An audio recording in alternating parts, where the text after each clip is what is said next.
Hey plant nerds, welcome back to my channel. Today, I thought we'd do a plant haul video. I'm going to show you a few of the plants I've picked up over the past couple of months. Let's get started.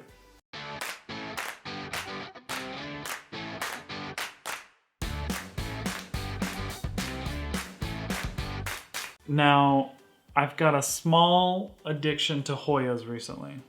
This beauty up here, this giant Hoya Carnosa, was given to me, and after I got that thing, I couldn't stop looking for and buying Hoyas. This plant is huge. I go between being stressed out at how unruly it looks on the shelf to loving how it looks on the shelf. For now, it's gonna stay in the spot it's in. So the first plant we're gonna talk about today is the Hoya Carnosa Tricolor. This plant has beautiful variegation. You can see on these leaves, you can see the white mixed with the green, and also on these newer leaves, you can see pink. The stems also have pink. When I saw this one, I had to get it, especially this all white leaf here. Every time I see an all white leaf, I'm just in awe. There are other leaves on this branch that do have green, which is good. So I'm just gonna kind of leave this one alone. Usually an all white leaf, you don't wanna keep for too long because it can't photosynthesize. It has no chlorophyll in it. Usually it just is there for good looks and then dies rather quickly. Next, we have the Hoya Carnosa Compacta, also known as the Hindu rope. This plant is a lot like the tricolor in its coloration. You can see in the leaves here you have the white and the green, but you also have some pink on those newer leaves as well.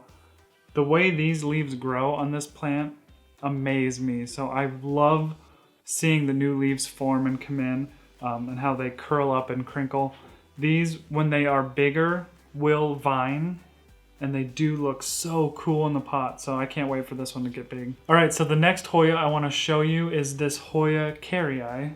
I have been looking for this plant for a very long time. This plant you will usually see in nurseries and plant shops around Valentine's Day because the leaves are this really nice heart shape. However, what they do not tell you at those plant shops and nurseries is that if you buy this plant, chances of it growing a stem like this are very, very, very slim. You can get these leaves to root and the leaf will continue to live. It will grow roots, it'll stay in the pot, it'll survive, it'll look healthy, but it will not grow a vine and continue to put out more leaves unless there was a piece of the stem with the cutting, and most of the time there isn't. Hoya plant care is very easy. They just require a well-draining, gritty soil, so something that does not retain moisture, and they just need very bright light. Next up is Sansevieria. So this Sansevieria Hahnii, I don't actually know. I'll put the name down.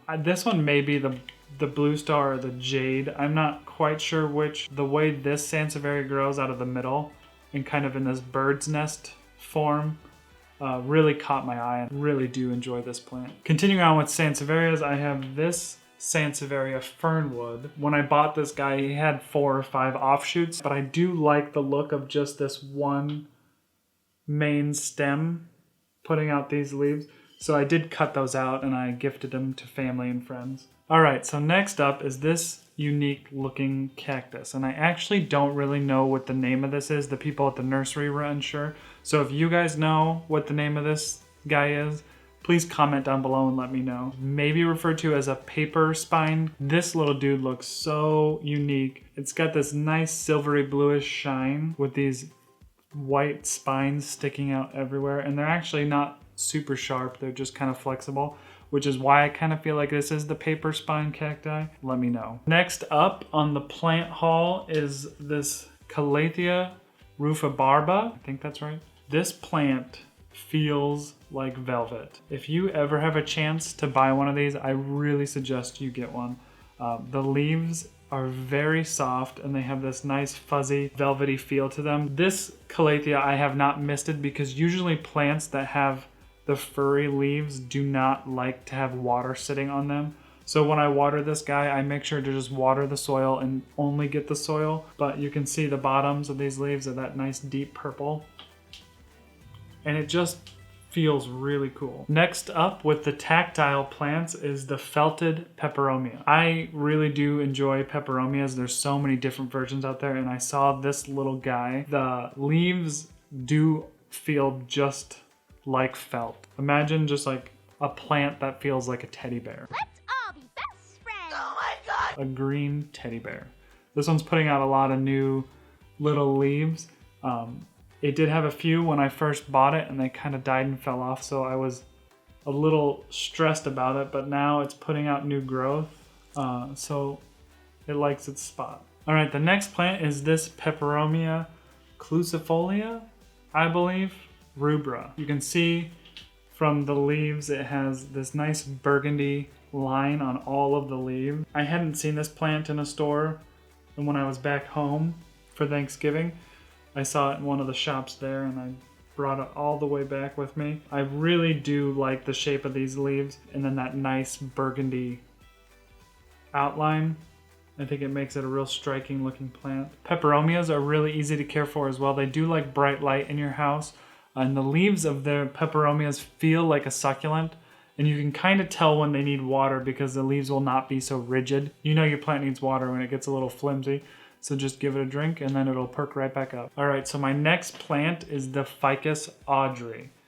I have been searching for one of these plants for a long time. The leaves on this plant, like the velvet Calathea, have this nice kind of velvety texture. So again, I try not to water or get water on these leaves. I've treated this one just like any other ficus that I own. They do not like to stay in water or even moist soil. So I water them and then I let it fully dry out, usually a couple weeks, and then I'll give it another drink. This guy hasn't put out a new leaf. You can kind of see one growing there. He hasn't dropped any leaves either. That's usually a good sign with the ficus. Next up, we have this Alocasia Sarian, and I'm not sure if I'm pronouncing that correctly, like with every name that I've said. This Alocasia really caught my eye, mostly because of how the leaves on this one point up. I think it's really unique, and it also gives the plant the ability to show off the stem, and the stem on this plant has a very nice coloration. You kind of see this like pattern of green and purple. I think this is a hybrid between the Alocasia zebrina and another Alocasia. I can't remember the name or probably pronounce it correctly. This plant is really, really beautiful. It's putting out a new leaf down here, so I'm really hoping that this thing will survive through the winter. And last but definitely not least on this plant haul is this Euphorbia Lactea, or the white ghost Euphorbia. I was at a local nursery. They had cuttings of this plant. They weren't selling them. I convinced the gentleman to let me buy this and promised him that I would take care of it. I do keep it under a grow light, and I kind of try to keep it warmer in the soil so it kind of encourages more root growth. I am really happy that he let me buy it, so I'm really trying to take care of this guy. Hopefully it'll grow and grow off offshoots, and so I can gift people with tiny little white ghost euphorbias. Oh, I almost forgot to show you my last plant, which is my Ficus altissima. They ask you how you are, and you just have to say that you're fine when you're not really fine. I didn't do so well with this plant. Clearly it was a fail, so I'm gonna use this as my stay humble plant. When I was at the nursery, they had a whole bunch of Ficus altissimas, and I've been wanting that plant because the leaves of the Ficus altissima are just beautiful. They almost look like they're watercolored, so look it up to see a healthy one. A lot of the plants in that area with the altissima had pests as I was inspecting them. Side note, you should always inspect your plants even at a nursery, because like a cruise ship with influenza, pests run rampant at nursery. So when I brought it home, I quickly repotted it and knocked all the dirt off the roots, and that was a big no-no because I really put the plant into shock. It very quickly dropped all of its leaves, shriveled up, and gave me the big middle finger. All right, guys, thanks for watching this plant haul video with me today. If you enjoyed this, please give it a thumbs up. If you haven't done so, go ahead and subscribe to this channel while I'm gonna do more video about plants. Hopefully a house plant tour sometime in the near future. You can follow me on Instagram right up here. As always, I appreciate you hanging out with me. Thanks for watching.